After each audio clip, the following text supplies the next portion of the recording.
Let me tell you a story about a boy whose name is John. What's your name? It's not John, is it? Oh, his middle name is John. Well, there we go. That wasn't bad.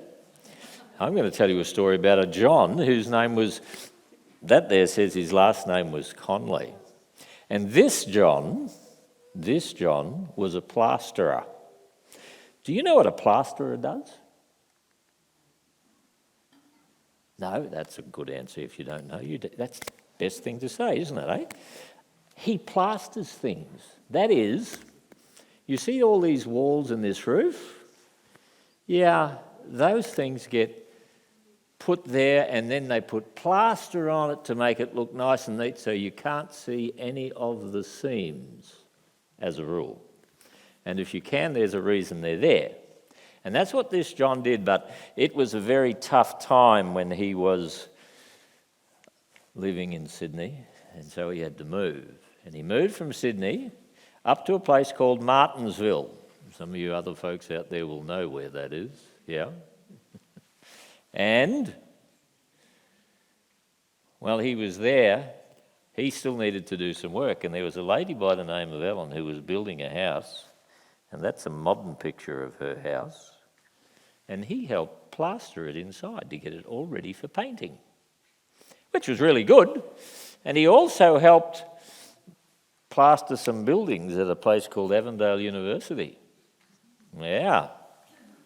Well, this man, well, that's what he did for work. And the reason he moved was so that he could grow things for his family. That's another picture of that.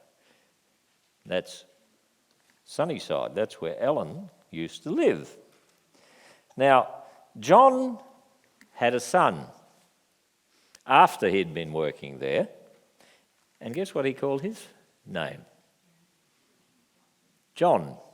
Because it used to be something of a custom back in those days for fathers to call their sons by their first name, or at least the first one.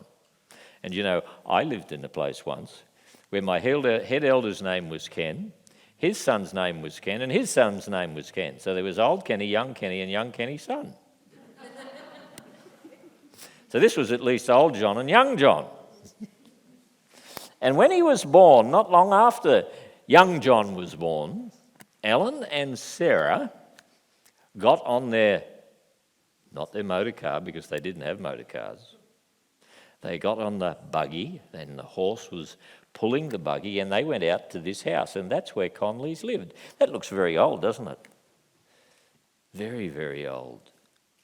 And Ellen had a visit there with Sarah, and then before she left, she said, "Can I say a prayer? A prayer especially for your baby." You see, Conleys who lived there weren't Adventists. They were Christians. They were Protestants. They were not Catholics. And that area was actually quite strongly Catholic back in those days. Probably not a whole lot of Adventists that know that, but it was. Hence, that's why the Catholic Church is still there on the corner of Martinsville and Freeman's Drive. And Ellen prayed for little John, and she prayed for his mother that she would raise him right, and she prayed that he would grow up to be a strong follower of Jesus. And then they left and they went home. But John is still a baby, right? Yeah? And as he grew up, well, he went to the public school at Currambong, and he didn't get on too well with his teacher. His teacher whacked him across the knuckles with a cane, and he was not happy. And he picked up the inkwell. This is an old story, right? He picked up the inkwell, and as he picked it up in his frustration, some of it spilt on the teacher's nice white shirt. Oh my. He knew he was in big trouble. And so he ran for the nearest window, and he jumped out the school window, and off he ran home. And his mum and dad realised that he couldn't go back to that school because the teacher had been giving him a hard time because he wasn't a Catholic, which is kind of sad. So John ended up going to school at Avondale. And as he went to school there through all of his schooling years, eventually he chose to follow Jesus and he became an Adventist. And his name was John B. Conley, who was quite a famous evangelist in Adventism in the first half of the 20th century. So it's important to be kind. Yes? I think it's important to be kind because you never know what someone will grow up to do.